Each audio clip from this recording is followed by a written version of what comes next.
সৈয়দ মেহেদী আহমেদ যে মনোনয়ন পেলেন, তিনি তো ব্যক্তি মেহেদী রুমি না, তিনি দলের প্রতীক।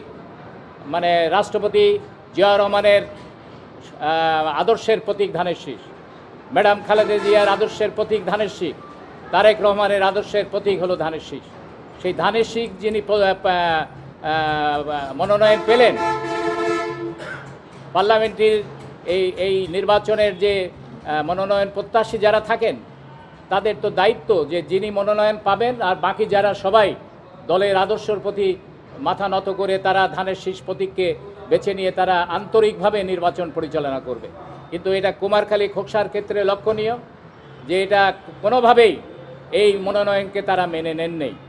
তারা তাদের সাথে মেহেদী রুমি সাহেব মনোনয়ন পাওয়ার সাথে সাথে টেলিফোনে সবার সাথে তিনি যোগাযোগ করেছেন এবং পরবর্তী পর্যায়ে আমাদেরকে সাথে করে নিয়ে ফিজিক্যালি তিনি আনসার পরমাণিকের বাসায় গিয়েছেন, তিনি তারপরে শেখ সাদী সাহেবের বাসায় গিয়েছেন এবং আলাউদ্দিন খানের বাসায় গিয়েছেন, আলাউদ্দিন খানের অফিসে গিয়েছেন। সব জায়গাতেই আমরা ফিজিক্যালি সেখানে উপস্থিত ছিলাম। সেখানে তাদেরকে দলের বৃহত্তর স্বার্থে, দলের এই ধানের শীষ প্রতীককে সমুন্নত রাখার স্বার্থে জাতীয় নির্বাচনের সবাইকে ধানের শীষ প্রতীকের ভোট দেওয়ার আহ্বান রেখে এবং একাত্মতা ঘোষণা করে তাদের সাথে কাজ করার, প্রার্থীর পক্ষে কাজ করার আহ্বান তিনি জানিয়েছেন এবং আনসার পরমাণিকের বাসায় তিনি আরও অনেকবার গিয়েছেন।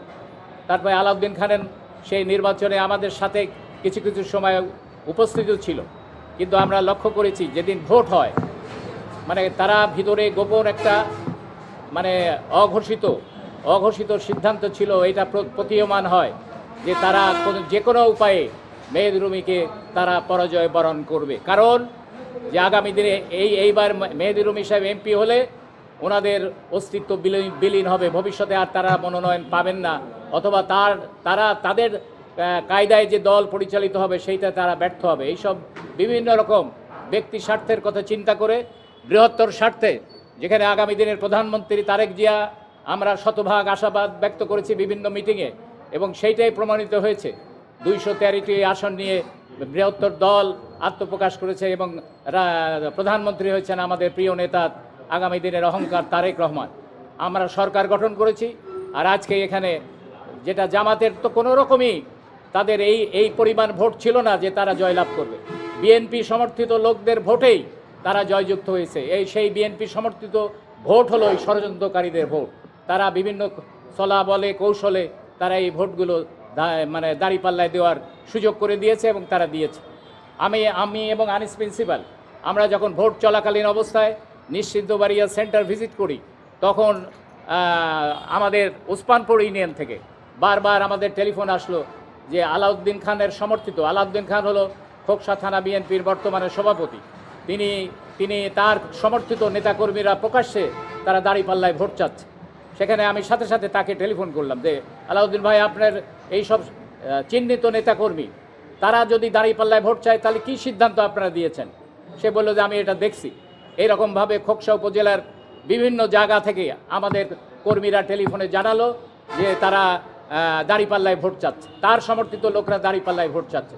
তখন আমরা সিদ্ধান্তটা বুঝে ফেললাম যে একটা বড় ধরনের গভীর ষড়যন্ত্রের এই সিগন্যালগুলো কুমারখালী থেকেও গেছে।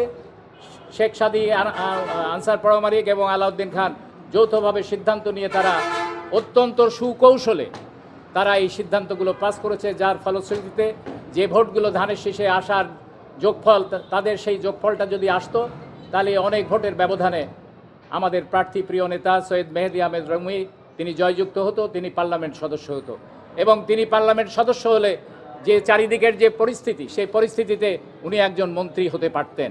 কিন্তু আমাদের দুর্ভাগ্য এই ষড়যন্ত্রকারীদের মানে অত্যন্ত সুকৌশলে সুপরিকল্পিতভাবে আমাদেরকে হারাই দেওয়া হয়েছে। সে কারণে আমরা এর প্রতিবাদ জানাই এবং আমাদের প্রিয় নেতা তারেক রহমান, প্রধানমন্ত্রী এবং দলের চেয়ারপারসনের কাছে বিনয়ের সাথে নিবেদন করতে চাই, মহাসচিবের কাছে আমরা বিনয়ের সাথে নিবেদন করতে চাই, এটা তদন্ত করে, আমাদের এই কথাগুলোই না, এগুলো সরজমিনে তদন্ত করে তাদের সাংগঠনিক ব্যবস্থা নেওয়ার জন্য আমরা জোর দাবি জানাচ্ছি আপনাদের মাধ্যম দিয়ে।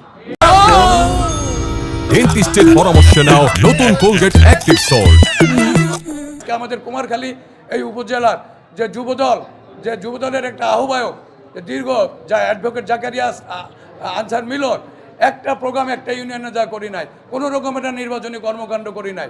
তারা একটা লং টার্ম প্ল্যান নিয়ে শেখ সাদি, আজকে আনসার প্রমাণিক, খুকসার আলাউদ্দিন সাহেব, লুৎফর সাহেব এবং এই যুবদল সহ এবং টাকা সহ তারা ভোটের ওই 11 তারিখ, আমাদের 10 তারিখেও আমরা অনেক ভোটে জিতছিল, তারা 10-11-তে কিছু গরিব মানুষের ভোট তারা বিভিন্নভাবে তারা এগুলো পার্শ্ব করে এবং এটা রিপোর্ট আমাদের আছে। এবং রাত 2টা পর্যন্ত তারা 2 জন ক্যান্ডিডেট টেলিফোনের মাধ্যমে বিভিন্ন জায়গায় তারা দাঁড়িপাল্লার প্রচারণা চালায়। এইভাবে করে যে তারা বলে যে তোমরা যদি মেহেদি রুমিকে না হারাও তাহলে পরে তোমরা যে ইউনিয়নের প্রেসিডেন্ট সেক্রেটারি আছো, আমরা যে আত্মীয়তার কারণে বানাইছি, আমরা যে একটা ষড়যন্ত্র করে তোমাদের বানাইছি, এই পদ কিন্তু আমরা রাখতে পারবো না। সুতরাং এই পদ তোমাদের পাইতে ধরে রাখতে গেলে এই প্রার্থীকে তোমাদের পরাজিত করতে হবে। এইভাবে তারা একটা টিম ওয়ার্ক, এই কুমারখালী খুকসা এই টিম ওয়ার্ককে আর্থিকভাবে সহযোগিতা করে শেখ সাদি দিয়ে তারা এই ষড়যন্ত্র করে আমরা ভোট 1,40,000 ভোট পেয়েছি। ভোট আমরা সাধারণ মানুষের ভোট আমরা পেয়েছি। আমাদের দলের নেতা কর্মীরা মেহেদি রুমির টাকা পয়সা না এটা আমরা জানি, সে 2 বার এমপি ছিল, তার বাপ এমপি ছিল, সে রাজনীতি করে মানুষের জন্য, সে টাকার জন্য রাজনীতি করে না। যার জন্য এই দলের ত্যাগী নেতা কর্মীরাই তার ছিল অ্যাসেট, তারাই তার যার যার জায়গা থেকে আজকে আমরা যেখানে সাংবাদিক সম্মেলন করছি, এটাও আপনারা জানেন এই অফিসটাও মেহেদি রুমিকে গিফট করা হয় আজ থেকে 6 মাস আগে নির্বাচন করার জন্য। এইভাবে যার যার প্রত্যেকটা ওয়ার্ড থেকে, প্রত্যেকটা ইউনিয়ন থেকে যারা জিয়াউর রহমান ধানের শীষকে ভালোবাসে তারা এই নির্বাচনে অংশগ্রহণ করেছে এবং মেহেদি রুমিকে আর্থিকভাবে এবং শারীরিকভাবে সমস্ত কিছু দিয়ে তারা এই নির্বাচন তারা করেছে। আর আজকে যারা এই পদধারী লোক তারা আজকে চাইছে তারা সমষ্টিগতভাবে এই আমাদের প্রার্থীকে পরাজিত করে, যাতে তার মতো একটা বর্ষিয়ার নেতাকে তারা পরাজিত করলে তারা মনে করছে এটা হয়তো 2 দিন পর ভুল হয়ে যাবে, আমরা আর অ্যাডজাস্ট হব। আমার কষ্ট হয় যে আমি শুনতে পারলাম গত কয়েকদিন আগে যে ফেল করার পরে আমাদের থানার যে আনসার প্রমাণিক এবং লুৎফর চেয়ারম্যান এরা নাকি উপজেলা ইউনো সাহেবের কাছে এসে বলছে আমরা সরকারের প্রতিনিধি। হোয়াট প্রতিনিধি? আপনারা তো স্বতন্ত্র সই করেছেন, এই ডকুমেন্টস নির্বাচন অফিসে আছে, আপনারা দলের কেউ না। এটাই আমরা আজকের এই সংবাদ সম্মেলনের মাধ্যমে আমরা ঊর্ধ্বতন কর্তৃপক্ষকে জানাতে চাই, জেলা কমিটিকে জানাতে চাই। জেলা কমিটির প্রতি আমাদের কিছু অভিযোগ আছে, তারপরও যেহেতু জেলা কমিটি তাদেরও কিছু ভুলভ্রান্তি আছে, তারা এই ভুল থেকে শিক্ষা নিয়ে দ্রুত এই কুমারখালী খুকসার এই কমিটি, এই উপজেলা কমিটি, পৌর কমিটি ভেঙে দিয়ে নতুন আহ্বায়ক কমিটি করুক। তা নাহলে কিন্তু আমরা পরবর্তীতে জেলা কমিটি ভাঙার জন্য কিন্তু আমরা কেন্দ্রে কিন্তু যেতে বাধ্য হব।